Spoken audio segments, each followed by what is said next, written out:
like a Hellcat.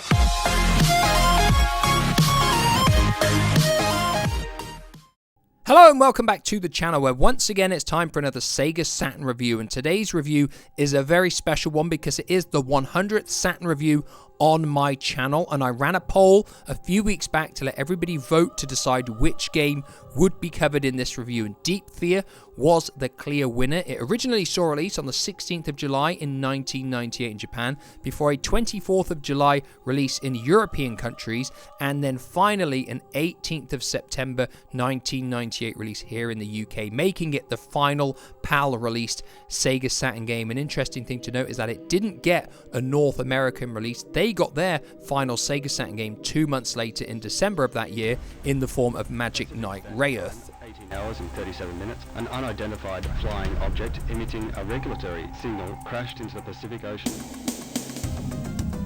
So the storyline for Deep Fear begins when a space capsule, which has been presumed lost for 40 years, crashes into the Pacific Ocean, and a US Navy submarine is given the task of picking up the capsule and bringing it to the Big Table, which is an underwater research facility.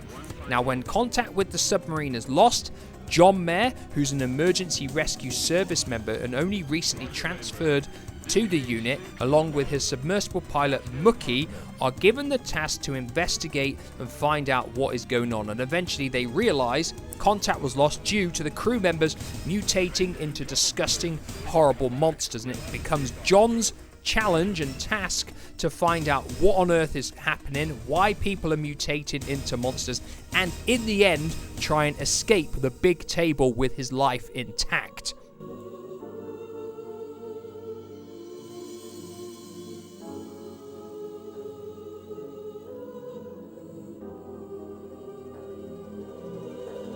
Now, everybody knows survival horror games in that late 90s period really started to pick up in popularity. We'd had the Alone in the Dark series start, we'd seen Resident Evil, Silent Hill would follow a year later, and it's no surprise that other companies were going to try and get in on that action and try and get some of that success. And of course, Deep Fear, coming out at the end of the Saturn's lifespan, sort of fell under the radar really. It's one of these games that just simply got overlooked in its time period that it came out. If it came out on the PlayStation, there's every chance it would have been spoken about in a completely different light. But of course, what I'm going to do is give it a fair and impartial review like I always do, probably something it didn't get too many of when it was originally released. And of course, I'll be talking about how it looks and performs, how it sounds, how it plays, content and lifespan, whether it's still worth playing today, and has it got the ability and the quality to get into our Sega Saturn PAL Top 10.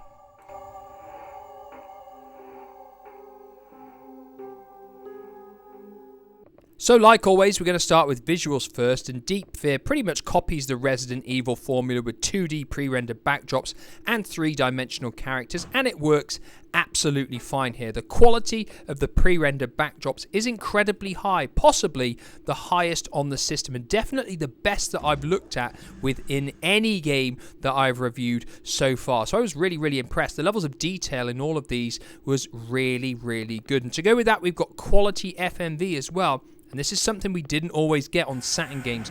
It was pretty much variable from game to game. Some games would look pretty decent, and then other games could look really ropey, grainy, or run at a poor frame rate when it came to the FMV. So I was very impressed with Deep Fear in this regard. And to go with that, we've got decent 3D character models as well. They're pretty good. The textures are pretty good. All of the enemies look really good as well. And the further you get into the game, the more impressive the enemies look. They're very well animated too. All the animations for the enemies and the characters, and everything that John can do, whether it's walking, running, shooting the enemies, it all looks really good. Now, there's only really two niggles as far as I'm concerned in terms of looks and performance, and that's really when you get 3 enemies on the screen from time to time, there could be a little bit of slowdown in places, and occasionally the enemies will look a little bit glitchy, but that is it. They're my only criticisms in terms of the performance. The only other thing that a lot of people would say is that the game looks very samey. Because it's set 300 meters below sea level and you're underwater in all of these different areas, there's lots of corridors, there's lots of rooms that look quite similar in terms of color tones. But what they've done really is nail the atmosphere perfectly. This is exactly what it should look like, and it would look a bit silly if there was bright colors everywhere. So I feel, in terms of visual presentation, Deep Fear is a very, very strong Saturn game.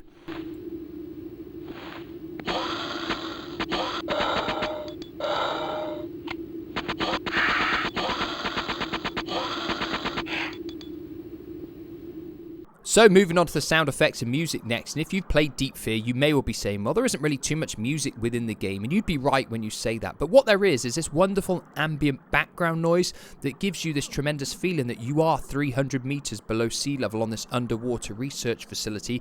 You're alone, and you're on this lonely quest to try and save as many people as you can, and the game nails it in terms of atmosphere in that regard. In terms of the other sound effects, the gunshots, the monster noises, they are all top quality stuff as well, and I haven't really got anything negative to say in that regard. Now, when there is music in the game, it really does add to the tension and the drama, because you know something important is going to happen. Whether someone's about to die, whether someone's about to turn into a monster, or whether there's going to be a countdown for an explosion, you know it's an important part in the game, and the music really does add to the tension. There is one downside in the sound department, and if you've played the game again, you'll know what I'm going to say. The quality of the voice acting ranges from barely passable all the way down to absolutely terrible. The main character, John Mayer, delivers his lines pretty stiff and wooden, and he's not the best, but he is by far no means the worst voiced character in the game. Dubois, for example, is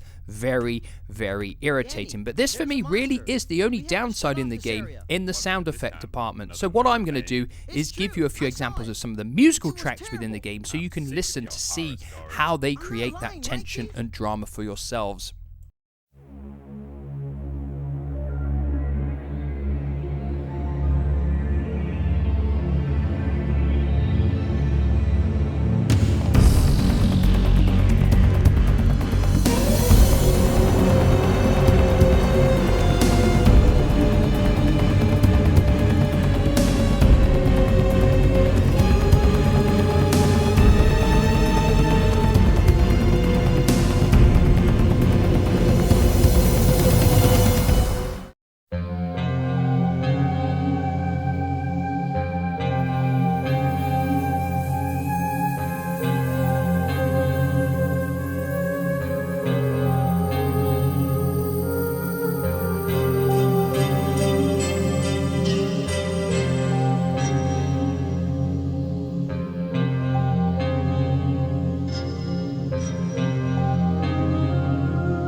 So moving on to the gameplay next, and obviously Deep Fear is a survival horror game that is based on the Resident Evil formula that we'd seen before, and thankfully that was a great playing game, and Deep Fear is no exception because it plays very, very well. In terms of the standard gameplay, you move around the areas, exploring, collecting items, delivering items to NPCs, and gunning down enemies, and it all works very, very well. John has the ability when he is in gunfights to hop backwards and avoid enemy attacks, and this is a welcome addition, something that wasn't in Resident Evil that had came before it, and it does help you because as you progress further into the game, the enemies do get slightly more powerful and will require more bullets to take down.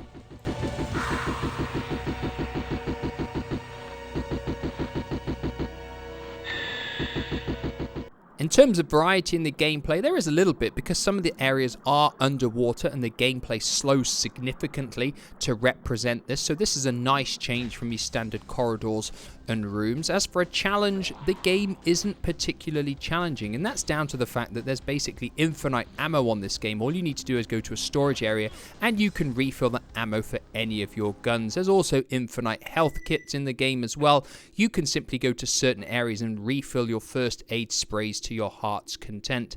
As well as that, the save points are quite frequent, so you're never really in much jeopardy of dying and losing a lot of progress. The oxygen replenishment points as well, as they're linked to the save points, are very frequent too, so you're never really in much jeopardy of running out of oxygen. Yes, there will be certain areas in the game where you will want to use oxygen grenades, because if you're pumping loads of bullets into enemies, the oxygen depletes quicker, so you will need to take note of this. But in terms of an actual challenge, it's not a particularly tough game. It's the kind of game that you can sit down to in a weekend and just enjoy it for what it is, enjoy the storyline, without really feeling that you're under too much pressure of dying.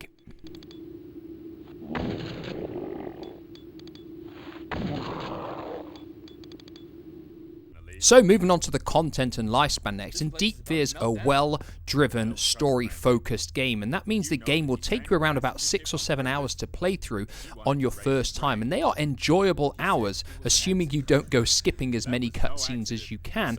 The game really does have a deep, rich story with lots of characters to interact with, to get to know and learn about, and ultimately see their demise, which is a big downside for John. As he's going through his adventure, he realizes he's not actually saving anybody, and everybody seems to be perishing or mutating, and he kind of feels like he doesn't know what else he can do to save them. And it's quite an interesting story, I feel. There's other little things that add to it. There's lots of little files to collect that you can read, which will give you other characters' insights into what's going on the research facility. There's videotapes that you can collect as well and go and play back in the data room as well, which adds a little bit more background substance to the story. In terms of replay value though, there probably isn't really much here, because there's nothing unlockable. There's no extra modes of play, no extra characters to play through the game as.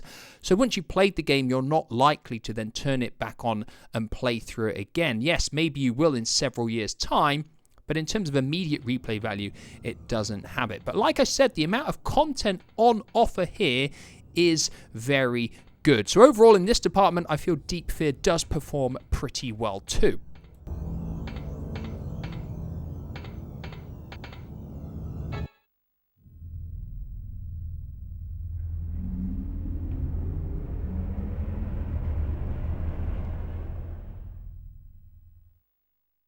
So like always, that leaves us with our final questions. Is Deep Fear still worth playing today, and can it possibly feature in our PAL Top 10 or our worldwide Sega Saturn Top 10? But before I talk about that, I want to address the fact that I feel Deep Fear is possibly the most underrated and underappreciated game on the console, especially here in the PAL region, because it came out right at the end of the Saturn's lifespan. A lot of people didn't get to experience the game because Saturn games had been removed from a lot of high street retailers at that point in time. What we've got here is a game that not only looks good, it sounds good, it plays good, and it's got a great story and will take a reasonable amount of time to play through. It really is a complete package as far as I'm concerned. As far as is it still worth playing today, of course it is. In my opinion, it's one of the best games on the console. This is the 100th game that I've reviewed, and in my opinion it's right up there with some of the very best games that I've played, which of course leads us on to our final question. Does Deep Fear make our PAL Top 10 or even our worldwide Saturn Top 10?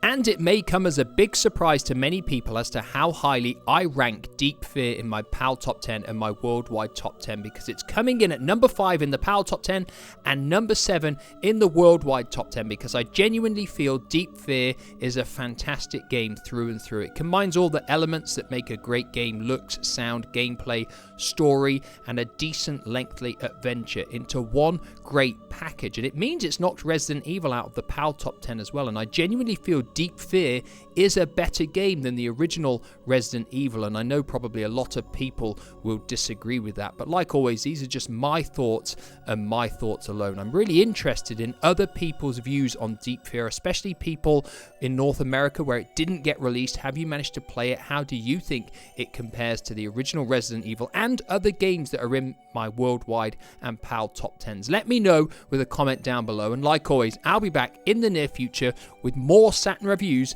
Goodbye for now.